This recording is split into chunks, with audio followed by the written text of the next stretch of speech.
What's gone, people? We've defeated Palace by 4-1 at the Tottenham Hotspur Stadium in match day 27 of our 2020-21 season in the Premier League campaign. I'm joined by Flicks. How you doing? Very well. How about yourself? Yeah, I'm pretty good. So anyway, asked me a few questions about that big win against Crystal Palace last night to take us back near the top four places. So, Flicks, talk to me. What were your thoughts on that win? Good performance. Yeah. All round good performance. Even the likes of Doherty, I thought he played all right. Could have been better, but going back previous games compared to the one yesterday, he's been a lot better. Yeah. A lot better. He even helped set up that Kane goal. So all round decent performance. Yeah, for me, because the thing is, especially with Zaha being on the bench, who in my opinion is like Palace's like main attacking threat. Obviously, obviously, him come back from injury. Obviously, Palace had to go more defensive, so they came to part the bus. It was obvious they did that in the first half, but I thought first half, like in my opinion, like we were the better side, but we weren't good enough. Like I think our tempo was too slow, and for me, like we were just allowing the Palace defensive shape to work well, which is what he was doing in the first half, and I know we got the goal, but for the whole half we were too slow, although we were the better side. And I think the equaliser just for half time kind of woke us up, I think, or it was kind of like a punishment for us being too slow on the ball. What do you make of the first half? Because for me it wasn't great. Could have been a lot better, you know. But what you said there, it just reminded me. That's what Jose even said himself. He said he was glad they equalised because it woke the boys up, got them thinking a little bit. So. Second half, a lot better than the first, definitely. But just like I said, you know, performance-wise, decent. Yeah, for me in the second half, we came out and we looked like the side that were top of the league a few months ago. Like we were just ruthless in front of goal and came with a goal this, well, not goal this season. I'd say goal of the month contender. Like, just the way he whips it straight into that far corner first time. Like I was pretty much shocked, if anything, but.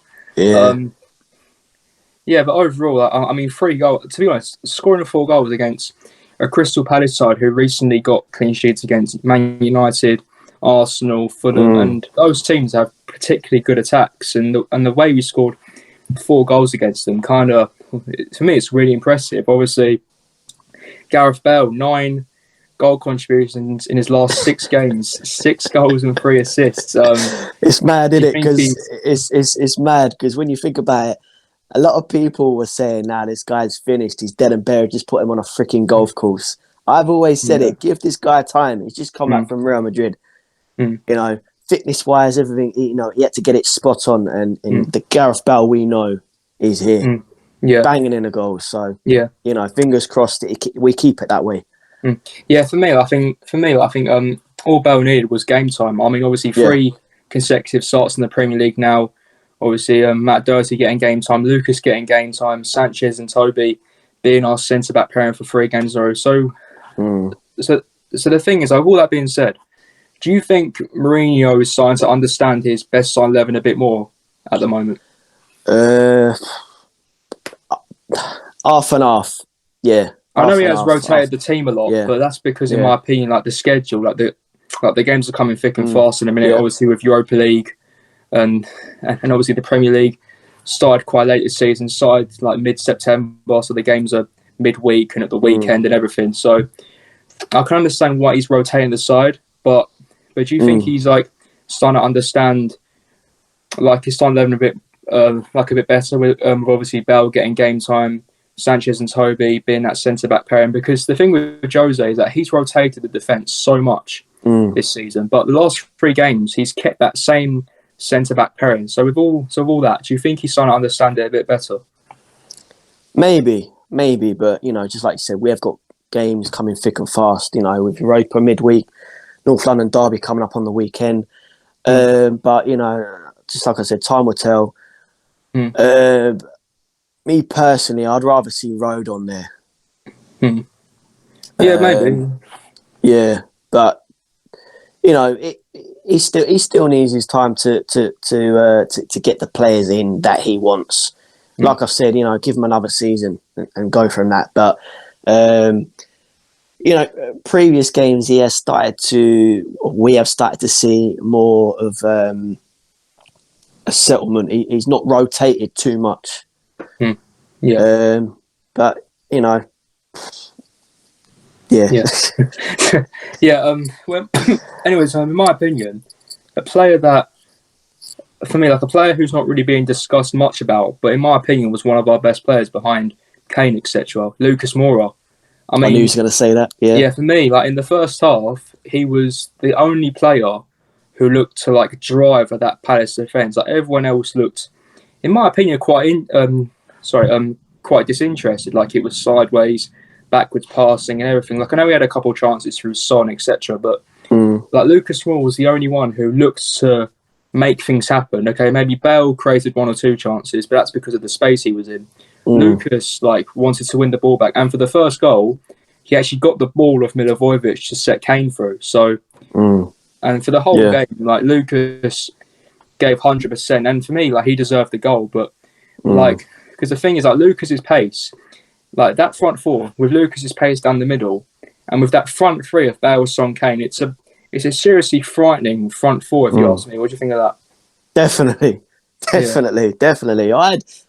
Let me quickly pull it out there. I had a bit of a disagreement with a guy on another YouTube channel last night. Obviously, an Arsenal fan, and the stuff he was saying, he was just crazy. Like I said to him, put it this way: not one of your boys would even get on our bench, let alone start. Probably one, Saka.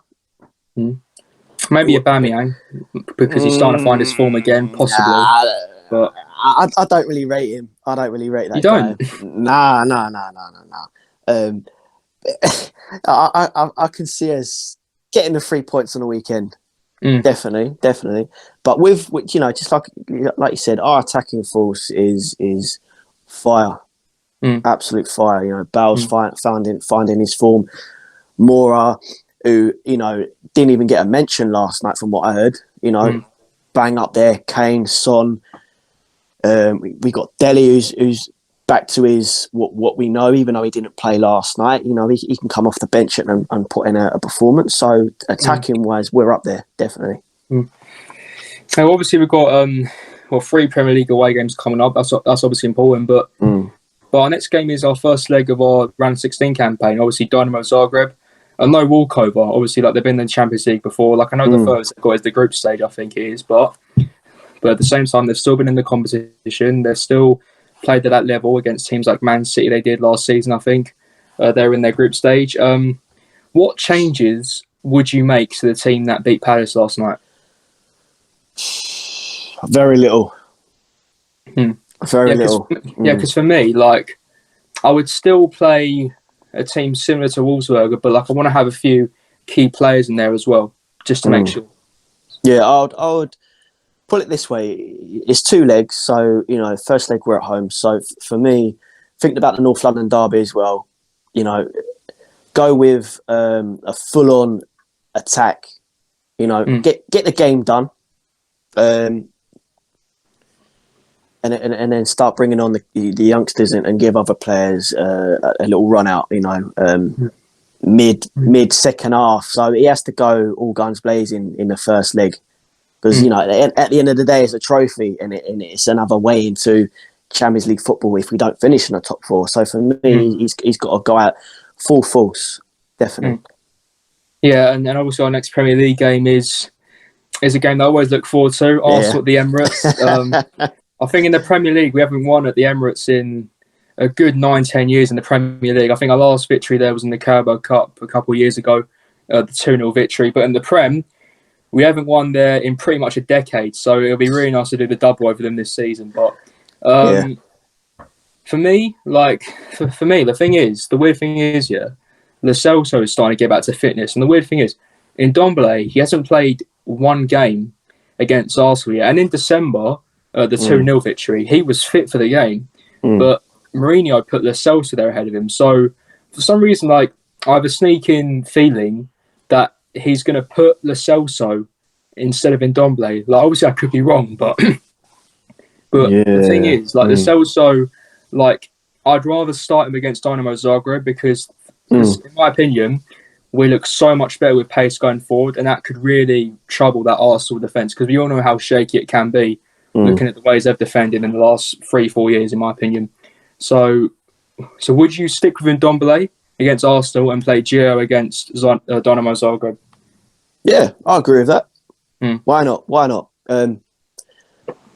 No disrespect to this team we're playing Thursday. I'm confident. We'll get the job done.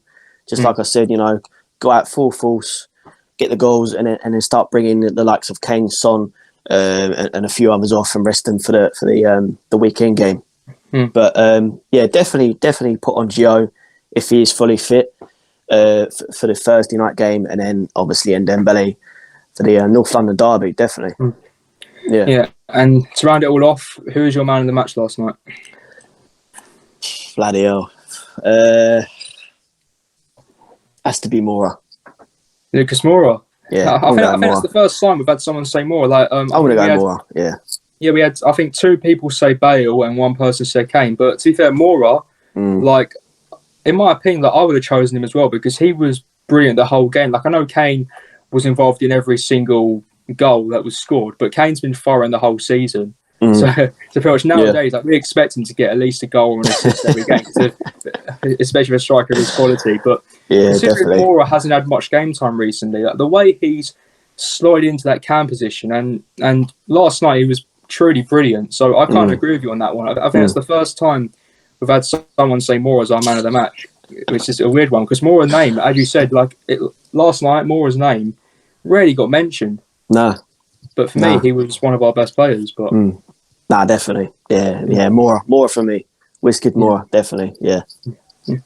All right, people. This has been it. Tottenham 4, Crystal Palace 1. West Ham currently beating Leeds 2-0, so we could go back down to 7th. But it's still to play for, obviously. 5 points off the top 4 with a game in hand on Chelsea, and that is against Arsenal next Sunday. A big game, but obviously we've got Dynamo Zagreb on Thursday night. So thank you guys for watching. Cheers, Felix, for joining as always. No worries, we'll see you next time.